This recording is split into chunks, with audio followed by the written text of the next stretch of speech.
I've traveled to 37 countries. I've told my story to nearly 90,000 people. And this week, last year, I saw my 10th summit of Kilimanjaro. But it wasn't always this cool. I used to be a lot cooler. When I was 7 years old, I was actually Indiana Jones. You know, Indiana Jones, where you jump off your brother's bed, onto the cupboard, then off the cupboard onto your bed and crack the pine slats, and then dive roll out the front door because the floor is made out of lava. Don't get me started on lava sharks. Every single day was an adventure. Because just after the Indiana Jones phase, I went through the ninja phase, the sniper spy phase. For 6 months of my life, I wanted to be a fireman. Now at 46 years old, I only get to be a fireman 2 nights of the year, Valentine's and my wife's birthday. But that is a different slideshow, and we can... Let's be honest, if in a state of survival, if this place was on fire, there would be no teamwork to make the dream work, would there? No. You'd be worried about 3 things: me, myself, and iPhone, and you are gone out that door.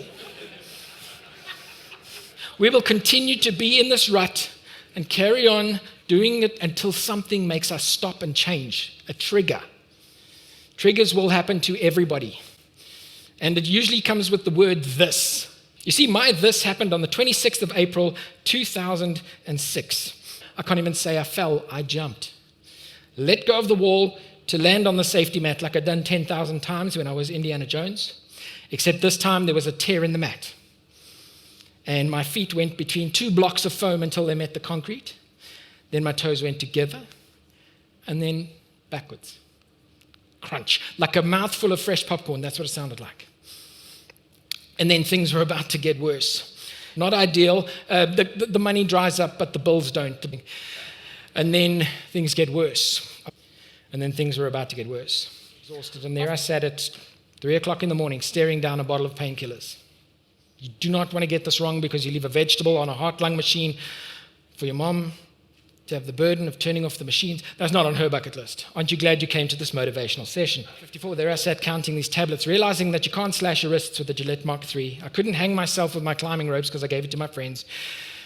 And I was pretty much all out of options. 54, 55, 56, 57, 57 tablets in the bottle. Just take a moment and imagine what that feeling must be like to realize you're such a failure you can't even kill yourself. And luckily, I had a dream to fall back on. If you don't have a reason to live, invent one. And that's why I decided to climb Mount Everest. And at that point in time in my life, climbing Mount Everest was just as impossible as everything else. That was day 1. And I printed out a picture of Mount Everest, and I stuck it on the inside of my cupboard door at eye level. Because let's be honest, I wasn't always this tall, you know. In a wheelchair, I was about 1 meter tall. Keep your goals at eye level. Look at them every single day and let them affect today's decisions. The Lhotse face is a giant ice rink. Here I go trying to explain what ice is in Nelspruit. Right, Google it. Yeah, some of those crevasses are 300 feet deep and they're V-shaped, so you fall until you wedge. Some of us would wedge a little sooner than the others, but I'm not making eye contact. You know, above 8,000 meters, they call it the death zone, and this is where we need to prepare for the greatest day of our lives. Sleeping bags, triple layer boots. Are these your goggles, my goggles, gloves, spare gloves? Because you don't want to drop a glove, because when a hand freezes, you can't clip to the safety lines. You don't clip to the safety lines, you fall that way, you land up in Nepal. You fall that way, you land up in China.